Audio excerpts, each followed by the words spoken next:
नमस्कार। आज अर्थ डे है। धरती पर सबसे ज़्यादा जो प्रभाव हम डाल रहे हैं वो एग्रीकल्चर के माध्यम से डाल रहे हैं। धरती पर 70% हिस्सा समुद्र का है, 30% में ज़मीन है। उस ज़मीन में भी जो अधिकांश हिस्सा है वो हैबिटेबल लैंड है और उस हैबिटेबल लैंड का 50% हिस्सा जो है वो आज हम कृषि में इस्तेमाल कर रहे हैं। तो कृषि के माध्यम से हम सबसे ज़्यादा प्रभाव डाल रहे हैं अपनी धरती पर। तो इसलिए अर्थ डे के दिन कृषि से जुड़ी हुई जो चीज़ें हैं कि उसका क्या प्रभाव पड़ रहा है धरती पर, इसको जानना ज़रूरी है ताकि हम धरती को बचा सकें। तो अब उस 50% जो हिस्सा जो हम एग्रीकल्चर में यूज़ कर रहे हैं उस पर हम ध्यान देते हैं। संयुक्त राष्ट्र के फूड एंड एग्रीकल्चर ऑर्गेनाइजेशन के मुताबिक टोटल एग्रीकल्चरल लैंड जितना हम यूज़ कर रहे हैं उसका लगभग 70% हिस्सा जो है वो हम एनिमल एग्रीकल्चर में यूज़ कर रहे हैं, मांस के, डेयरी के और अंडे के उद्योग में। 33% साफ पानी जो हम पूरा टोटल इस्तेमाल कर रहे हैं धरती पर, उसका 33% हम इन्हीं पशु उद्योगों के लिए इस्तेमाल कर रहे हैं, मांस, डेयरी, अंडे के लिए। तो इस तरीके से हम काफ़ी ज़्यादा ज़मीन, काफ़ी ज़्यादा पानी का इस्तेमाल कर रहे हैं पशुपालन में, मांस, डेयरी और अंडे के उद्योग में। और इस कारण से चूंकि सबसे ज़्यादा ज़मीन और पानी का इस्तेमाल हम कर रहे हैं इस एक्टिविटी में, इस कारण से धरती पर सबसे ज़्यादा जो प्रभाव है हम इसके माध्यम से डाल रहे हैं। अब क्या प्रभाव हम डाल रहे हैं? अभी हम इंसानों की जनसंख्या धरती पर 8 अरब भी नहीं पहुंची है और हम लोग हर साल 80 अरब से ज़्यादा कुछ प्रजातियों के स्थलीय जीव जंतुओं को फार्म के अंदर ज़बरदस्ती पैदा कराते हैं, जैसे गाय, भैंस, बकरी, मुर्गी, भेड़, सुअर और कुछ और प्रजातियां। अब हमारी 8 अरब की जनसंख्या अगर धरती पर एक बोझ है तो सोचिए वो 80 अरब जानवर हमारी जनसंख्या से 10 गुना ज़्यादा, उनका धरती पर क्या प्रभाव पड़ता होगा। वो भी रिसोर्सेज कंज्यूम करते हैं, उनको रहने को जगह चाहिए, उनको खाना चाहिए, खाना उगाने के लिए जगह चाहिए, उसमें पानी चाहिए, वो भी मीथेन गैस का एमिशन करते हैं। तो इस तरीके से वो जो 80 अरब जानवर हैं उनके द्वारा जो रिसोर्सेज कंज्यूम हो रहा है और जो प्रॉब्लम हो रही है वो काफ़ी ज़्यादा जिम्मेदार है तमाम चीज़ों के डिग्रेडेशन के लिए। तो इसलिए आज हम लोग अर्थ डे पर यहाँ लखनऊ यूनिवर्सिटी के जूलॉजी डिपार्टमेंट के ONGC बिल्डिंग में, ये institute of wild life sciences है, हमने स्टॉल लगाया था और हमने इन तमाम चीज़ों पर लोगों को जागरूक किया, उसी के बारे में हम आपको बता रहे हैं। तो अब हम बात करते हैं जो हम ये मांस, डेयरी, अंडे का उद्योग है जो उसका उपभोग हम कर रहे हैं, कितना वो असर कर रहा है हमारे कार्बन इमिशन में। तो ये बीफ का कार्बन फुटप्रिंट है, चीज़, पोर्क, पोल्ट्री, एग्स, इनका कार्बन फुटप्रिंट बहुत ज़्यादा है। और जो पौधों से आधारित भोजन है, चावल है, दालें हैं, सब्जियां हैं, इनका कार्बन फुटप्रिंट बहुत कम है। मतलब हम ज़्यादा कार्बन इमिशन कर रहे हैं पशु आधारित भोजन के माध्यम से। ऐसे ही इस पाई चार्ट में देख सकते हैं 56.6% ये हमारे डाइट का चार्ट है कार्बन इमिशन का। तो 56% कार्बन इमिशन अपनी डाइट में हम मीट के माध्यम से करते हैं, 18% डेयरी, 6% सी फूड, 6% लगभग बेवरेजेस और बाकी थोड़ा सा और प्लांट बेस्ड फूड में। तो मतलब मैक्सिमम हमारा जो कार्बन इमिशन है हमारे फूड के माध्यम से वो हो रहा है पशु आधारित चीज़ों के कंजम्पशन से। तो इस तरीके से हम आज के मांस, डेयरी और अंडे के उद्योग के माध्यम से ज़्यादा कार्बन इमिशन कर रहे हैं। पानी की बात करें, वेजिटेबल्स, फ्रूट्स, इनको उगाने के लिए कम पानी चाहिए और वहीं पर हम दूध, अंडा, मांस इनकी बात करें तो ज़्यादा पानी चाहिए, तो ज़्यादा पानी इसमें बर्बाद होता है। तो इस तरीके से जब हम मांस, दूध, अंडे का कंजम्पशन करते हैं तो हम ज़्यादा पानी भी वेस्ट करते हैं। इसके बाद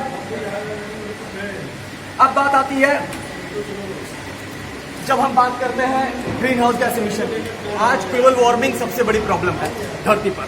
वैज्ञानिक बता रहे हैं कि हम लोग जलवायु और जैव विविधता के आपातकालीन दौर से गुजर रहे हैं। तो जलवायु का जो आपातकाल है उसका कारण है ग्लोबल वार्मिंग। ग्लोबल वार्मिंग के लिए जिम्मेदार है ग्रीन हाउस की गैसें। और चूंकि हम सबसे ज़्यादा ज़मीन का इस्तेमाल कर रहे हैं एनिमल फार्मिंग में, इसलिए उसके माध्यम से सबसे ज़्यादा हम ग्लोबल वार्मिंग के जिम्मेदार बन रहे हैं। दूसरा, ये जो 80 अरब जानवर हम हर साल पैदा कराते हैं फार्म के अंदर, इनमें से जो बड़े जानवर है, गाय, भैंस, सुअर, जो र्यूमिनेशन करते हैं, पागुर करते हैं, ये पागुर की क्रिया के दौरान मीथेन उत्सर्जित करते हैं। इसके बाद हर एक मिनट में फुटबॉल के आकार का जंगल जो है धरती से काटा जा रहा है। कारण क्या है? कृषि का विस्तार होता जा रहा है। और कृषि का विस्तार क्यों हो रहा है? क्योंकि हम ऑलरेडी ज्यादा जमीन का यूज कर रहे हैं और मांस, दूध, अंडा इनकी जब डिमांड बढ़ती है तो हम ज्यादा और जानवर पैदा कराते हैं और ज्यादा जानवर को खिलाने के लिए हम और ज्यादा जमीन का यूज करते हैं, उसके लिए और ज्यादा जंगल काटते हैं। तो डिफॉरेस्टेशन का सबसे बड़ा कारण जो है वो भी आज एनिमल फार्मिंग है। और ये जो 80 अरब जानवर हम पैदा कराते हैं, इसमें से बड़े जानवर मीथेन गैस का उत्सर्जन करते हैं। जंगलों के काटे जाने के माध्यम से कार्बन डाइऑक्साइड का एमिशन होता है। ज़्यादा खेती करने के माध्यम से नाइट्रस ऑक्साइड का एमिशन होता है। और इस तरीके से ओवरऑल ग्लोबल वार्मिंग को बढ़ाने में हम ज़्यादा भूमिका अदा करते हैं। इसके बाद बात आती है प्रजातियों के विलुप्तीकरण की। तो जब वो जंगल काटे जाते हैं तो उनके वाइल्ड लाइफ खत्म होते हैं। नदी, तालाब, बड़ी तेजी से मछलियाँ निकाली जा रही हैं। सबसे ज़्यादा ये IUCN की रिपोर्ट है कि जो प्रजातियां विलुप्त हो रही हैं उसमें सबसे ज़्यादा जो डिग्रेडेशन है वो हमारी फ्रेश वाटर स्पीशीज़ के साथ हो रहा है। फ्रेश वाटर स्पीशीज़ हमारी सबसे तेज़ी से ख़त्म हो रही हैं। कारण क्या है? बड़ी तेज़ी से हम मछलियां निकाल रहे हैं तालाबों से, नदियों से। दूसरा, प्रदूषण कर रहे हैं। तो इस तरह से जलीय पर्यावास के भी जो जानवर है वो विलुप्त हो रहा है, स्थलीय पर्यावास के भी विलुप्त हो रहा है। और इस तरीके से जानवरों के विलुप्तीकरण का बहुत बड़ा कारण जो है वो आज का वर्तमान मांस का, डेयरी का और अंडे का उद्योग है, आज का एनिमल एग्रीकल्चर है। तो इस तरीके से ग्लोबल वार्मिंग और प्रजातियों के विलुप्तीकरण के लिए हम काफ़ी ज़्यादा जिम्मेदार होते हैं जब हम इन उद्योगों को बढ़ावा देते हैं। तो इस तरीके से जो इन तमाम चीज़ों का एक सल्यूशन है वो ये है, पौधे खाएं, पौधे लगाएं। आप यहाँ पर हमने नीचे लिख रखा है, जो आप देख रहे होंगे लिखा हुआ है गो वीगन। वीगन एक वैश्विक मूवमेंट है पूरी दुनिया में। वीगन वो लोग होते हैं जो किसी तरह के पशु उत्पाद का इस्तेमाल नहीं करते हैं, न मांस का, न डेयरी का, न अंडे का, किसी भी चीज़ का, न खाने में, न पहनने में, न मनोरंजन में, किसी भी तरीके से जानवर का इस्तेमाल नहीं करते। वो वीगन कहलाते हैं। तो वीगन बनना अर्थात पशु उत्पादों का इस्तेमाल बंद करके पौधा आधारित भोजन करना, ये बहुत ज़रूरी है आज अपनी धरती को बचाने के लिए। तो पौधे खाएं अर्थात पौध आधारित भोजन करें और पौधे लगाएं, ज़्यादा से ज़्यादा पेड़ लगाएं।